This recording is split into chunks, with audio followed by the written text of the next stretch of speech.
It's 2 in the morning, you're staring at the ceiling, phone dead on your chest, and you told yourself today would be different. It wasn't. Same tired scroll, same tomorrow I start. If that's you right now, breathe. I've lived that exact ceiling. I'm not some guy who read a book and started preaching. I was stuck in that same loop for years, promising Monday, breaking it by Tuesday lunch. What I'm giving you tonight isn't a hype speech, it's the actual stuff that got me out. Little bro, straight, no fluff. Here's the first hard truth. Motivation isn't coming. Not tomorrow at 6. Not after a perfect night's sleep. Not when the weather's right. I waited years for that spark. It never showed. Not once. Not for me. Not for anybody who's actually made it out. So forget waiting to feel it. Here's the one idea this whole conversation stands on. Discipline beats mood. Every single time. Not motivation. Not hype. Not a perfect Monday reset. The decision to move, regardless of how you feel. That's the whole engine. Everything else is details. You know the drill. Alarm goes off at 6:30, maybe 7. You promised yourself last night you'd hit the ground moving. Instead, your thumb finds the phone before your feet find the floor. 15 minutes turn into 40. The gym bag stays zipped. The book stays closed. And you tell yourself you'll catch it tomorrow. That's not a character flaw. That's Tuesday for most people every single week. Here's the mistake almost every guy makes, me included, for years. You wait to feel ready. You tell yourself once you're in the right headspace, once the motivation kicks in, then you'll start. But that mindset treats action like a reward for feeling good, instead of the thing that actually creates feeling good. You've got it backwards, little bro, and so did I. Motivation is a feeling. That's all it ever was. And feelings are weather, not climate. They roll in and roll out based on sleep, stress, what you ate, who texted you back. Building your whole life around a feeling is like building a house on a wave. It might hold for a minute, it's never holding for a decade. So here's what happens when you chase it. You wait for the mood, it doesn't show, you feel guilty, that guilt kills the mood even further, and now you're deeper in the hole than when you started. That's the loop. Wait, fail, guilt, repeat. I rode that loop for 2 straight years thinking the next Monday would finally be different. Now here's something that might surprise you. The people you look at and think they've got it figured out, they don't feel like it most days either. Athletes don't want to run in the cold at 5 in the morning. Guys building businesses don't feel inspired sending the 100th cold email. The feeling never got easier for them. They stopped waiting on it, period. That's the entire gap between where you are and where you want to be. Not talent, not luck, not some secret nobody told you.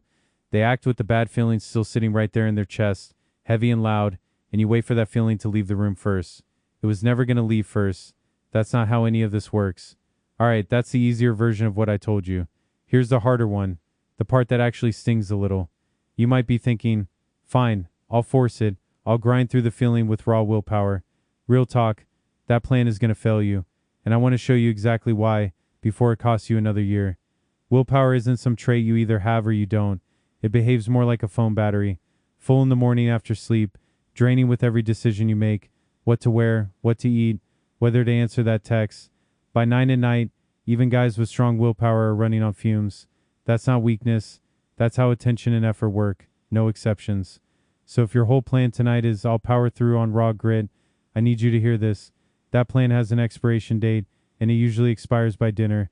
You'll white-knuckle the morning, feel proud by noon, and by 8 p.m. you're back on the couch wondering what happened. Willpower alone was never built to carry a whole day, so throw out the grit-your-teeth version of discipline. Real discipline isn't one heroic burst of effort at 7 a.m.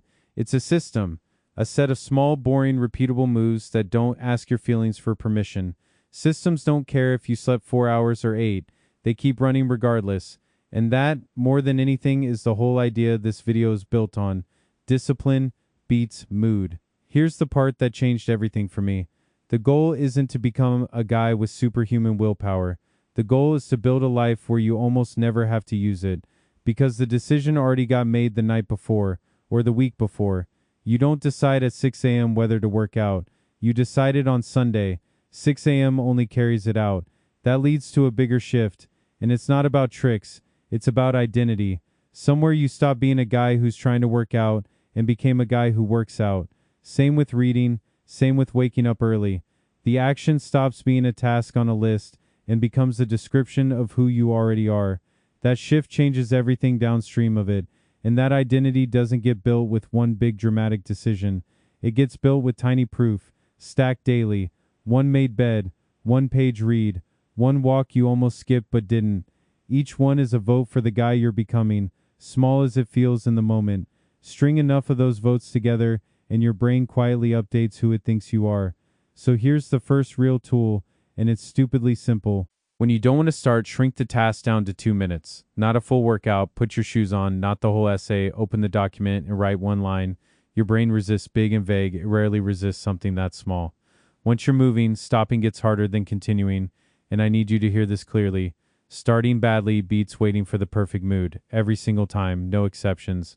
A messy, half-hearted 12-minute workout still counts. A poorly written page still counts. Waiting for the version of you that feels ready and confident and clear-headed means waiting for someone who, honestly, might never show up at all. Here's the piece almost nobody tells you straight. Momentum isn't something you wait for before you move. It's something that only shows up after you move. Remember that ceiling I mentioned at the start? The one you're staring at 2 in the morning? Momentum was never coming to find you there. It shows up on the other side of the first step, not before it.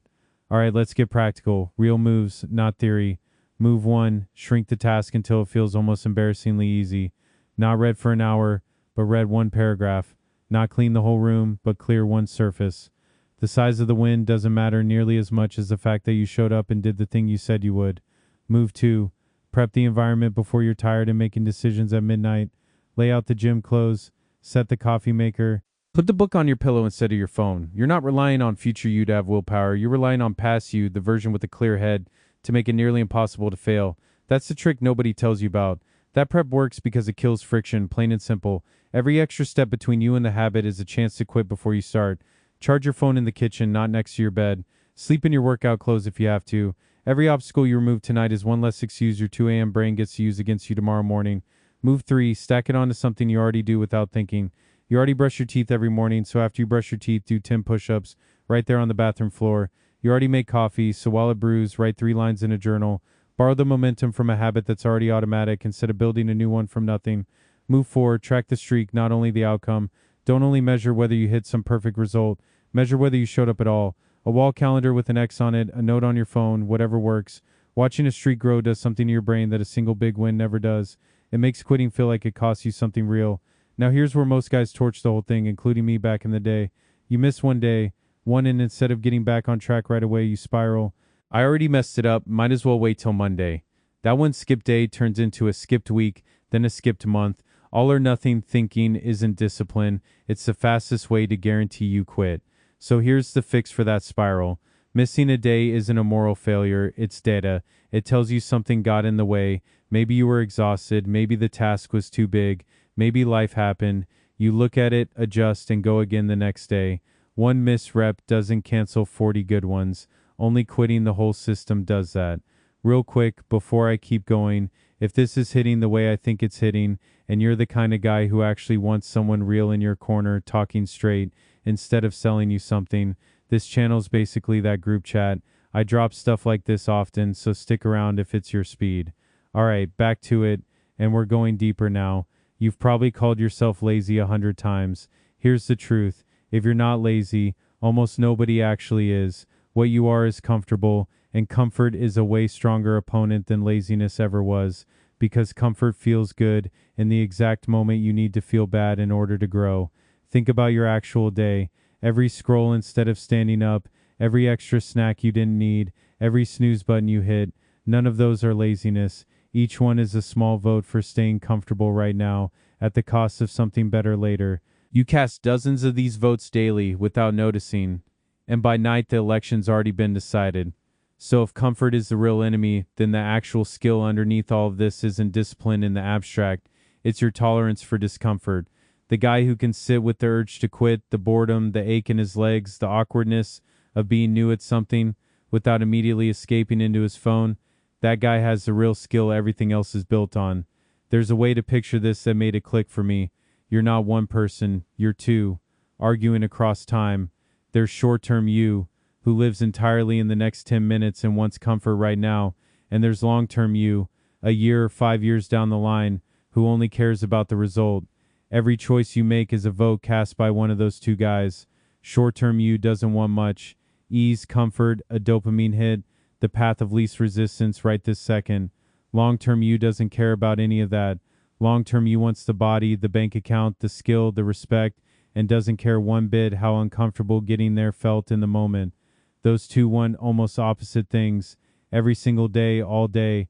And here's the thing, they're negotiating constantly all day, usually without you noticing it's happening. Snooze the alarm, and short-term you wins that round. Get up anyway, and long-term you wins it instead. Order the takeout, short-term wins. Cook the meal, long-term wins. Discipline is nothing more than long-term you learning to win more rounds than it loses, day after day. Now let's talk about the actual cost, because nobody frames it this way enough. Every day you wait for motivation isn't a neutral day. It's not nothing. It's a day you could have spent one rep closer to who you want to become. Spent instead standing still. Waiting doesn't pause your life. It quietly drains it while you're not looking, and you don't feel the drain until years later. I've watched guys, myself included, burn 8, 9, 10 months in that almost starting phase. Always planning, always about to begin next week, buying the gear, making the playlist, never actually doing the rep. Meanwhile, one single month of actually starting, even messy and imperfect, moves you further than an entire year of getting ready to start ever could. The math isn't close. So picture this with me for a second. Close your eyes for a moment.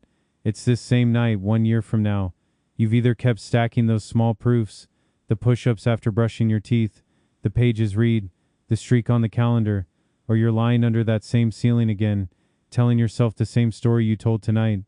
Only one of those versions actually happens. And here's the part that should sit heavy for a second. That future guy, the one with the calmer mind, the stronger body, the bank account that doesn't scare him to check. He's not waiting to be discovered.